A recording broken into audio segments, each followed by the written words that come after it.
E esta característica eu vi em todos os relatos também que eu fui ver nesta semana. Todos meus amigos começam falando do mesmo princípio, que em algum momento erraram a mão em alguma coisa, entraram num casamento que não estava pronto para entrar.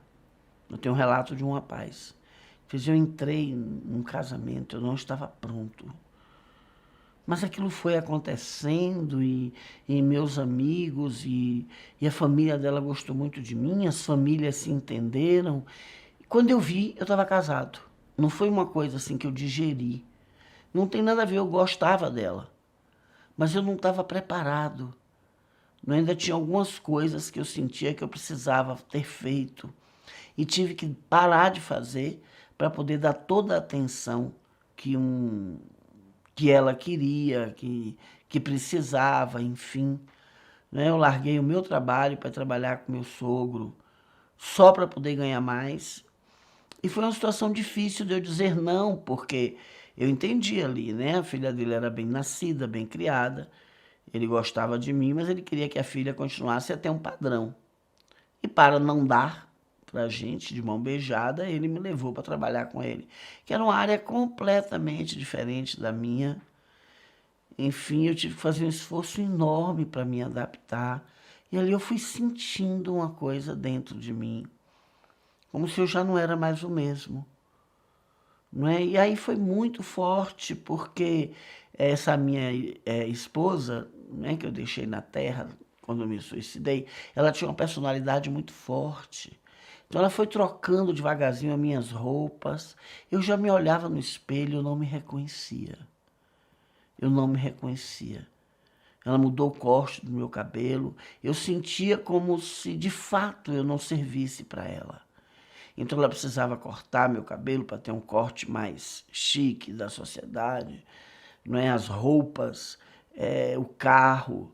E eu fui me sentindo assim e eu perguntei, e você não teve coragem de falar com ela? Olha, eu não estou gostando, vamos devagar, vamos, né? Ele disse, não, eu não tinha, eu não senti forças para parar aquilo. Eu não senti. E eu comecei a ficar indiferente. Tudo eu fingia. Eu estava nos almoços da família, ou na família dela ou na minha, eu estava fingindo. A única pessoa que eu não consegui enganar foi minha mãe. Minha mãe me chamava para conversar, dizia que eu estava triste, eu dizia que não, que ela estava louca, que era ciúme. A minha esposa também dizia, sua mãe tem ciúme de mim, mas eu sabia que não era, ele me disse. Eu sabia que não era, mas era um jogo, eu já estava completamente no jogo. E era muito interessante, porque eu não sabia o que dizer, não tinha. E aí veio o coronavírus, veio essa coisa, foi caindo e foi me deixando deprimido. E eu comecei a pensar em tanta gente morrendo do vírus. E eu queria morrer e esse vírus não me pega. Aí ele relata que andava nos lugares, né? Não passava álcool gel, que ele que não foi pensado, raciocinado, foi como um carro numa ladeira, sem volante, sem freio. Foi o que ele me disse. Foi o que ele me disse. Ele fez, eu queria saber se eu estava vivo. Minha cabeça já não raciocinava direito. Quando eu entrava na minha casa, eu vestia o personagem. Todos os meus amigos me estranharam. Todos os meus amigos se afastaram junto de mim, porque já não se identificavam mais comigo. E o vírus não queria me pegar, não me pegava. Eu não sei o que aconteceu. De repente, eu olhei para a janela e pulei. Não foi pensado, Alu, não foi raciocinado. Eu só dei conta do que tinha feito quando eu vi a minha mãe no meu enterro. Eu caí, saí do corpo, fiquei completamente tonto, como se tivesse bêbado. A lembrança que eu tenho é que eu fiquei andando pelas ruas a noite toda. Ele disse que a lembrança que ele tem é que ele andou, é um rapaz jovem, 35, 36 anos. Essa entrevista foi de uma pessoa que subiu por Berlim, na Alemanha. E ele conta que ficou andando, que ele só lembra disso. E que num determinado momento ele sentiu que ele tinha que ir a um lugar que ele também não sabia que lugar era. Que ele só se entregou ao vento, ao magnetismo. Eu estou dizendo ao magnetismo, né? Que ele sentiu assim, eu tenho que estar num lugar agora. Que lugar é esse? Que lugar é este? Ele disse que quando ele se viu, estava no enterro dele. E ali ele realizou o que ele tinha feito. Ele fez, eu me matei. Meu Deus, o que é que eu fiz? E a mãe chorando, e ele disse que ficou desesperado, tentou falar com a mãe, tentou falar com o pai, não é? Alguns amigos antigos estavam ali e ele ficou escutando a conversa dos amigos, os amigos dizendo, ele se modificou muito, ele se afastou muito do que ele era, ele se modificou muito, né? Alguns familiares, né, uma irmã dele estava culpando a esposa, brigando com a esposa também. Olha o que você fez, o que você fez. Você botou ele numa camisa de força. E ele disse que ele foi olhando para a esposa dele, que ele amava, ele o amava. Eu fui sentindo um ódio dela, uma vontade assim, de pegar no pescoço e esganá-lo. Um ódio horrível, um ódio. E aí, por Deus, ou foi as preces da minha mãe, ou alguma coisa que eu já tinha construído, não é? Tem quanto botou? 7 meses que ele desencarnou. Eu vi um homem junto de mim, eu não entendia nada disso, de espiritualidade, nunca li nada disso, mas eu era uma pessoa legal, Alu, antes de entrar nesse barco. Eu era uma pessoa legal. A gente fala assim, coitado.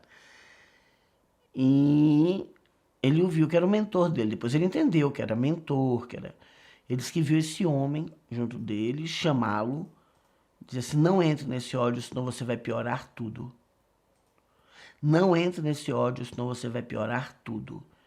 E ele disse que foi uma coisa assim, que ali ele viu a força dele voltar.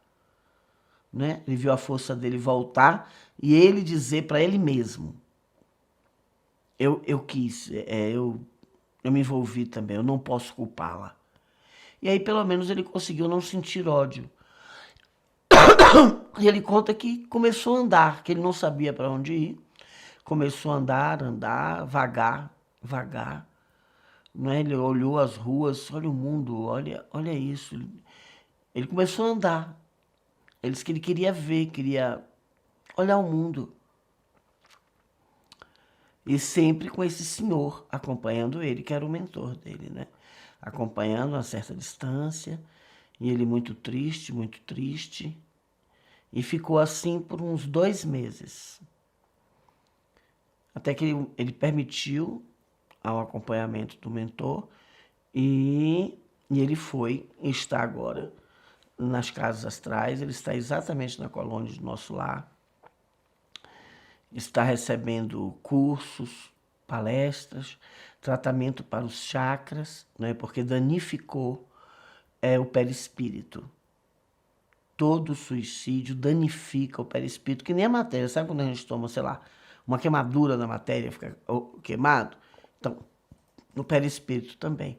E ele ainda está assim, com o perispírito muito deteriorado, muito machucado, que será recuperado, né? Porque essa recuperação nessas coisas que acontecem no nosso perispírito, depois que a gente desencarna, não é de fora para dentro, como é aqui, que a gente passa pomada, faz cirurgia plástica, não, é de dentro para fora.